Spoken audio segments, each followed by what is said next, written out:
Y nosotros, como ya estábamos comentando, Arturo se va este año con sus luces y sombras y justamente queremos hacer una evaluación con la fiscal Karina Sánchez. Queremos una especie de resumen de lo que fue la unidad por la situación realmente sensible, ¿verdad? Porque muchos no podemos ignorar de que estamos hablando de personas que ya en una situación desventajosa de repente deben enfrentar delitos como es la trata de personas y otras cuestiones. Así que buenas tardes, fiscal. Disculpe la demora, no sabíamos que ya estaba en línea, pero buenas tardes antes que nada. No, buenas tardes, muchísimas gracias a ustedes por el contacto. Es importante estar siempre hablando sobre el tema, ¿verdad? De manera que la gente visibilice la situación y entienda de que esto existe y que le puede tocar a cualquiera. Uh-huh. Concretamente, ¿cuál es el balance que hace usted y qué cifras?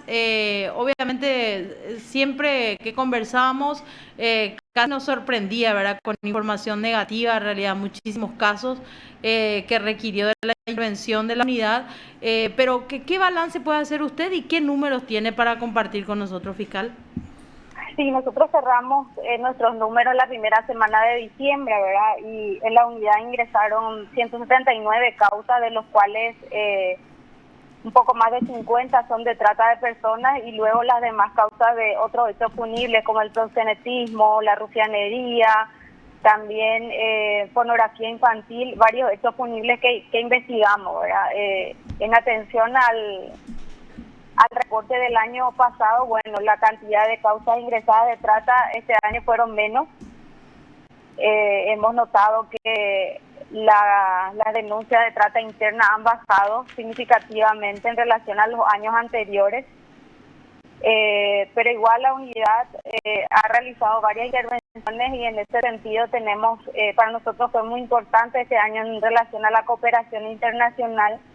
Tuvimos varias causas, abrimos varias causas en ese sentido, específicamente con España, Argentina, Chile.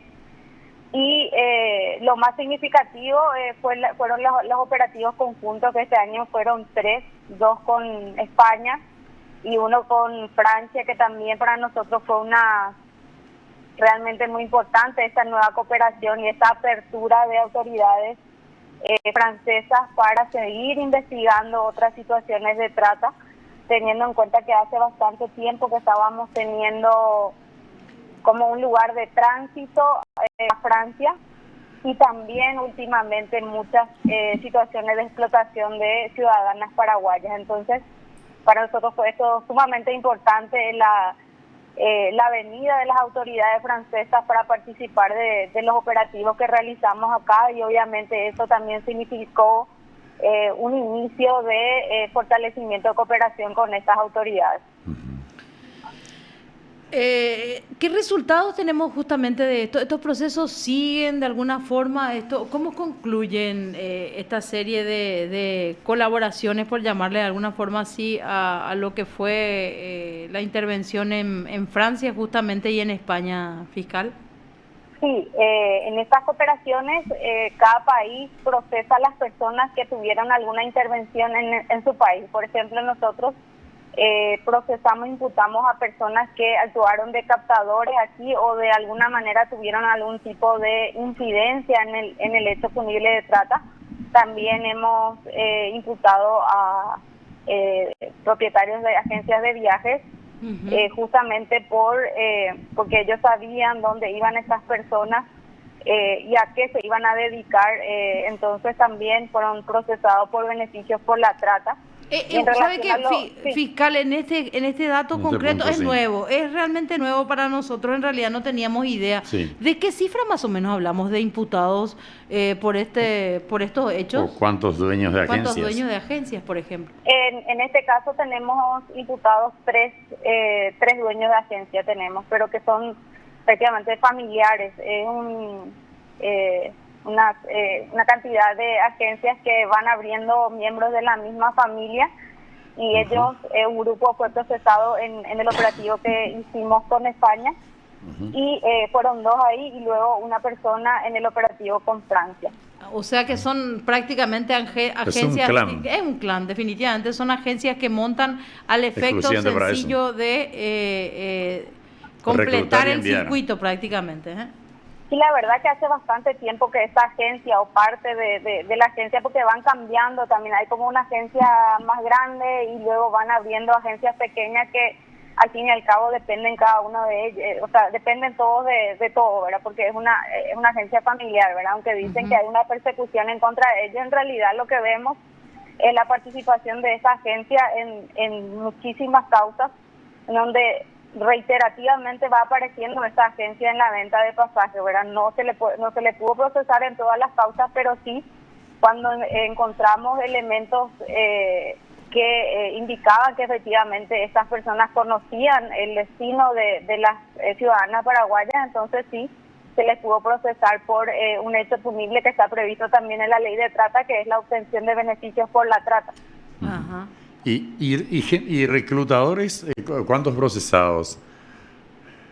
Y acá tuvimos en esos operativos como cuatro captadores. En general, en la unidad se presentaron más de 47 imputaciones en hechos de trata y otros hechos punibles, ¿verdad? Esa es la cifra que tuvimos al cerrar la primera semana de diciembre. Y obviamente seguimos, esas causas siguen en investigación y también estamos viendo la posibilidad de procesar también incluso por lavado de dinero a algunas personas que participaron o que fueron identificadas en esos procedimientos tanto en Paraguay como en el extranjero. Ahora, fiscal, con respecto a los hechos también lamentables de explotación sexual infantil, ¿qué balance o resumen podemos hacer? Bueno, la verdad que este año, por ejemplo, en relación a las víctimas, tuvimos bastante niñas y adolescentes identificadas en los procesos de explotación sexual y obviamente de trata también, ¿verdad? De las 206 mujeres que fueron atendidas por el equipo técnico de la unidad, 159 son niñas y adolescentes, o sea, la mayor cantidad son menores de edad. Y en relación también al sexo, fueron atendidas 206 mujeres y solo 39 varones.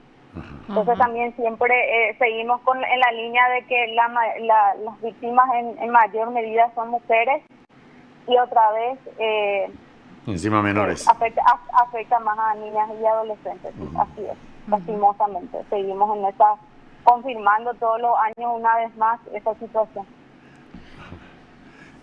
Vamos a ilustrarnos un poco más, nosotros y los oyentes también, ¿verdad? Nosotros en menor medida. Pero ¿qué, por ejemplo, es un proxeneta, que es un rufián? ¿Cómo catalogamos a una persona que actúa al margen de la ley en este campo? Sí, por ejemplo, un proxeneta, la diferencia entre proxeneta y rufián se tiene en cuenta la víctima. Ajá. Cuando es menor de edad es proxeneta, cuando es mayor de edad la víctima, rufián es la persona que está como explotando la prostitución ajena cuando se trata de mayores de edad, y cuando se tratan de menores de edad sería la inducción a la prostitución, ¿verdad? Porque obviamente una persona menor de edad no está todavía con capacidad suficiente para decidir dedicarse a la prostitución, ¿verdad? Claro. Entonces, hemos visto lastimosamente muchísimas causas en donde los propios familiares, la mamá o el papá, es el que induce a la prostitución a sus niñas, a las niñas adolescentes. Eso es lo que hemos visto muchísimo este año. Lastimosamente vemos siempre en tema de explotación sexual, de abuso sexual, la participación de familiares cercanos. Lo mismo hemos visto en las causas de trata, especialmente en trata internacional. En estos operativos hemos identificado a muchas personas en donde captadores o explotadores que llevan a sus hijas, a sus sobrinas, a sus parientes cercanos a ser explotadas. O sea, es lamentable esa situación que estamos viviendo este año. Realmente nos impactó muchas historias que de alguna manera iban concatenándose y vimos cómo una misma mamá o una tía puede destruir la vida de su hija, de su sobrina. Claro. Qué bárbaro. ¿Y qué razones alegan económicas, suponemos? Y Como pasa para... que también entran en un círculo en donde ya no, en donde naturalizan esa situación de explotación, como si Ajá. fuera que eso es algo natural, Algo como si normal. fuera que algo normal, como si fuera que no hace daño, como si fuera que ellas manejan la situación, siendo que en realidad el que maneja o la que maneja la situación es la explotadora, ¿verdad? Porque obviamente la persona que está siendo explotada o prostituida no puede decidir con cuántos clientes, no puede decidir cuánto cobrar, no puede decidir el momento, el tiempo. Está obligada a ejercer la prostitución al momento que se le indique. Entonces, muchas veces las personas que sufrieron o vivieron esta situación de explotación al final van naturalizando y como que entienden de que eso no está mal, ¿verdad? Pero hemos visto incluso paraguayas que han fallecido en manos de otras paraguayas y lamentablemente ambas paraguayas en algún momento fueron llevadas por la madre. Eso es lo que pudimos ver este año y realmente impactante esa situación de cómo se destruyen las vidas, una muerta, la otra en la cárcel y quiénes fueron las personas que les llevaron, las propias mamás. Exacto. Qué bárbaro. ¿Qué fatalidad cae sobre las menores, por sobre todas las cosas, cuando están en estas condiciones, ¿no? Totalmente, totalmente, realmente es complicadísimo y hemos visto justamente el tema de los antecedentes de las víctimas de trata, en donde vemos situaciones de violencia familiar y abuso sexual en su niñez, en su adolescencia. Entonces eso también como que les va condicionando y le pone en una situación de vulnerabilidad tal que es fácil echarle en una situación de explotación sin que se den cuenta. Ujú. Claro, de hecho no tiene ningún respaldo a nivel familiar, por ejemplo, definitivamente. Así es, lastimosamente, porque son los propios familiares los que les inducen por el dinero que envían en algún momento. Claro. En Y cuanto a las materia... edades, justamente Sí. también fiscal, en este sentido, ¿cómo estamos? ¿Estamos hablando de jóvenes o chiquitas más jovencitas o cuál es la situación? Bueno, la trata interna sí vemos desde niñas de 11, 12 años, vemos que están siendo inducidas a la prostitución por poca plata, ¿verdad? Ujú. Eso en la trata interna, explotación y trata interna hemos visto eso. En cambio, en la trata internacional vemos chicas a partir de 18 años, justamente que es más fácil trasladar Mayor edad. a mayores de edad, a partir de 18 a 25, 26 años, 30 incluso, pero en la franja de 18 a 25 años tenemos muchas más víctimas identificadas. Ajá. Y en cuanto a pornografía infantil, el caso del alemán es el de mayor envergadura, ¿no? El que fue detenido en Concepción. Bueno, este caso lleva a la unidad de delitos informáticos. Ujú. Nosotros compartimos la competencia con la unidad de Sí. delitos informáticos. La doctora Irma Llano, la fiscal delegada y la punto de contacto con ciertas organizaciones, entonces un poco nos vamos compartiendo, ¿verdad? Este año Claro. ingresó bastante cantidad de, creo que más de 2.000 causas aproximadamente Hijo. ingresaron de pornografía, Pornografía. y sí, Altísimo el número, pero ¿no? claro, pero muchas de esas causas, en muchas de esas causas no son identificadas las víctimas, justamente porque entran esas denuncias que vienen de las organizaciones internacionales que van identificando lugares en donde se está basando algún contenido, algún video, fotografía de contenido sexual y que involucra a niños, niñas y adolescentes. Entonces, en muchísimas causas no tenemos víctimas identificadas justamente por eso, ¿verdad? Porque son reportes que vienen del exterior. En cambio, sí, generalmente cuando hay víctimas, la unidad de trata es la que interviene o colabora con la unidad de delito informática, teniendo en cuenta que nosotros contamos con un equipo técnico que atienda a las víctimas y en estos casos es fundamental ese abordaje. Claro, de cualquier manera cayó un pederasta que era buscado a nivel internacional. Sí, de hecho que ese tipo de intervenciones se hace justamente con las organizaciones internacionales en donde la doctora Guimaya es punto de contacto, ¿verdad? Entonces se facilita esa intervención. Sí. Ajá. Ahora, fiscal, con respecto justamente a esto que estamos hablando, siempre nos preguntamos, ¿verdad? ¿Cuál es la suerte y cuál es la posibilidad de intervención que tienen ustedes en torno a la explotación sexual en niños y en este caso que integran comunidades de pueblos originarios? ¿Ustedes pueden intervenir definitivamente, Carlos? La situación se complica, de hecho eso ya casi ni se denuncia porque lamentablemente hubo hechos que tuvieron secuelas nefastas realmente, pero en otros casos esto queda totalmente impune, ¿verdad? Considerando incluso el propio derecho consuetudinario, no sabemos si qué límites tenemos en este sentido, incluso hasta para denunciar una situación así. No, de hecho, para nosotros es fundamental, se tiene que intervenir en cualquier situación en donde una niña o un niño víctima de lo que sea, ¿verdad? Y especialmente de explotación sexual. Allí el derecho consuetudinario queda en segundo lugar, porque recordemos que los niños, el interés superior del niño es prevaleciente a cualquier situación, ¿verdad? No se podría